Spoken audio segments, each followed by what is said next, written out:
잘 나가던 편의점도 감소. 폐허가 된 골목상권. 장박원 에디터.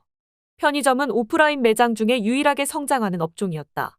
수익성은 높지 않지만 카페나 치킨 가게, 호프집처럼 쉽게 망하지 않는다. 1인 가구 증가로 수요층이 두텁기 때문이다. 자영업 중 가장 안전한 사업으로 인식돼 많은 은퇴자가 창업을 고려하는 업종이기도 하다. 하지만 올해 들어 이런 편의점 수마저 감소하기 시작했다. 전국적으로 편의점이 많이 생긴 이유도 있으나 소비 침체 장기화가 주요 원인이다.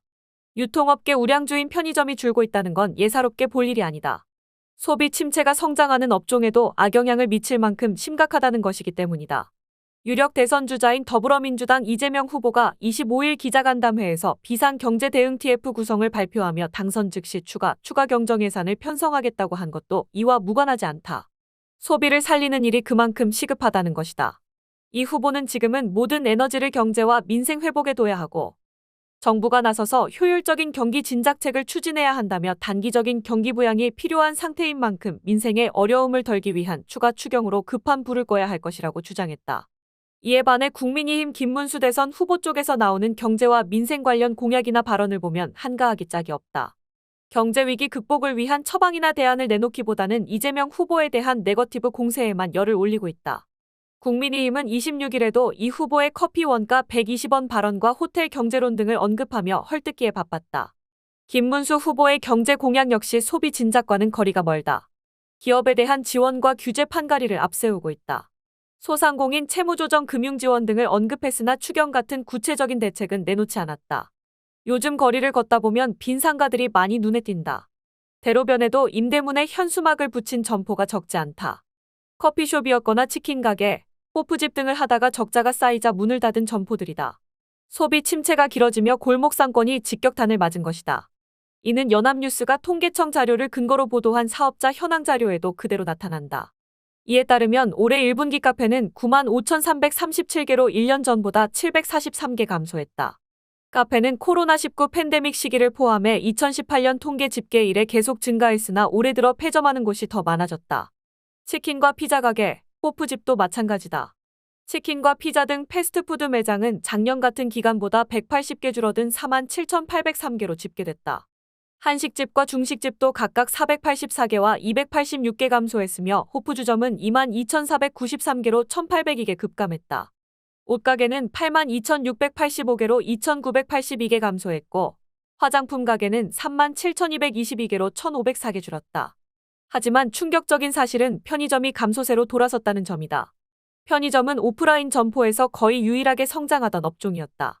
쿠팡과 마켓컬리 등 온라인 쇼핑몰을 이용하는 소비자가 급증하며 할인점을 비롯한 오프라인 매장들은 계속 쪼그라들었다.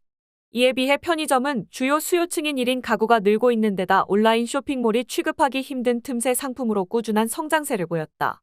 영업이익률이 낮아 큰돈을 벌지는 못하지만 안정적인 수입이 보장돼 은퇴자들의 창업 우선순위에 속했다.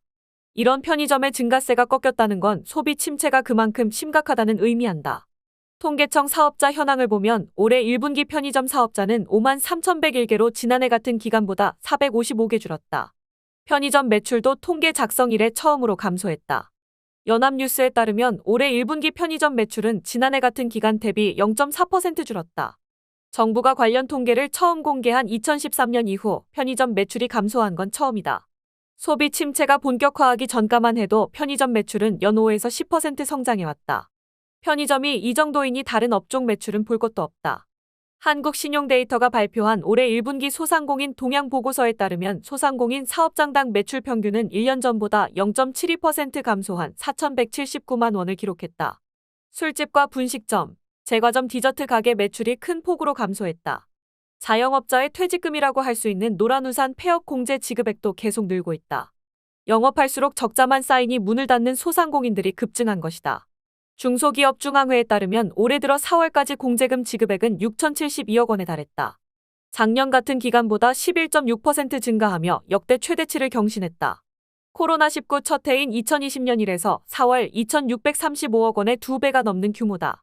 빚을 갚지 못한 소상공인들도 계속 늘고 있다. 오세의 민주당 의원이 신용보증재단 중앙회에서 받은 자료를 보면 소상공인 대신 재단이 갚아준 대위변제금은 2022년 5,076억 원에서 2023년 1조 7,126억 원, 지난해 2조 4천억 원으로 늘었다. 올해 1에서 4월 누적 대위변제금도 8천억 원을 돌파했다. 이런 추세라면 올해 대위변제금이 작년보다 많아질 수 있다.